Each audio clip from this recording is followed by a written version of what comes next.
that these folks are feeding on us off of in these penitentiaries. Okay, we need to start the fighting. There are some lawyers and there are some people out there who can take an advantage of what Obama's trying to do, you know, to really help curve this thing of 60% of people locked up all over the United States are black. 60%.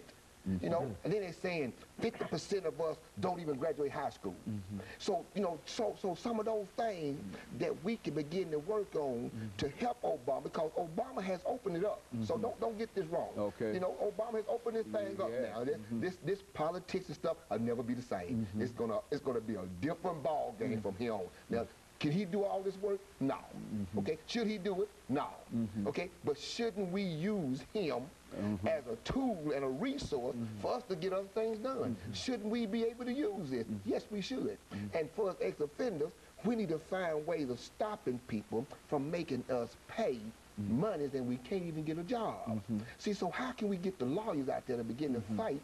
If you haven't never killed nobody, never raped nobody, and you caught a small dope charge at 18 years old, and then you're 30 and it's still on your record and stop you from making a living, so these are the things that I'm looking at, you know, as far as Obama. I'm gonna see can other people step up. They got the powers and the resources with Obama. Okay, and let's do some real things.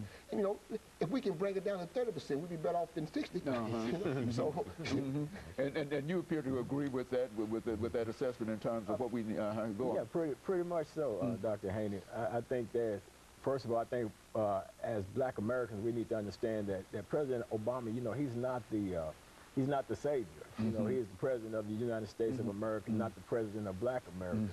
But there are plenty of issues like Brother Lonnie was talking about in America within the black race and then within the black community that really needs to be addressed.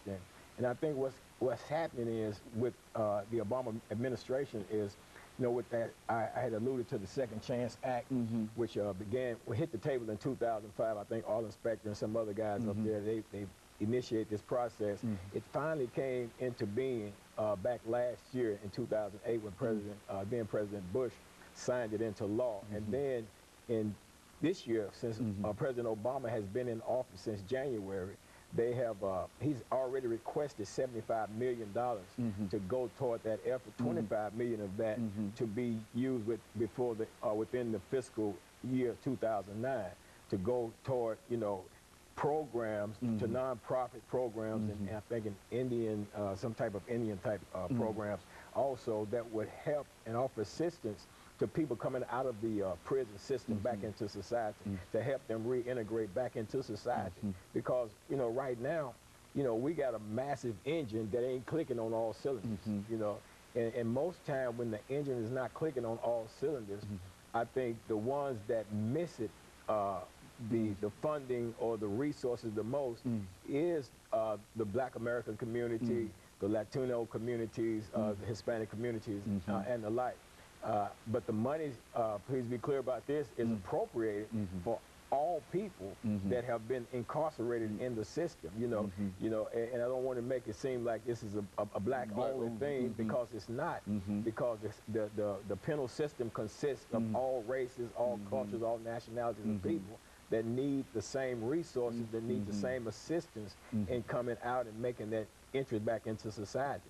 You know, just today, Dr. Haney, I was talking to a friend of mine that, you know, we hustled in the streets together and all of that, and he, you know, got incarcerated some years ago for a murder charge, and he's made parole. He did 23 calendar years, has made parole, and now he's in the system, been looking for a job for 5 months. He needs to get on work release, spend 90 days on work release before he can be released back in society. But where's the resources? That once he gets back, the situation is almost as bad as it was before. Right. Okay. And of course, we're getting ready for our final commercial break, and then we'll come back and we'll give all of you an opportunity to continue our discussion. But I think that this is essentially what we wanted to hear about what the impact that Mr. Obama's election is having. And as we know that certainly this is not the cure-all, but I think that what Britton has said, as well as Lonnie, that there are no more excuses. As a matter of fact, I think that that's kind of general when you talk to people. Absolutely. And the only thing they say is that no more excuses. And I think that that's true. And of course, we'll be back with you following this short commercial break.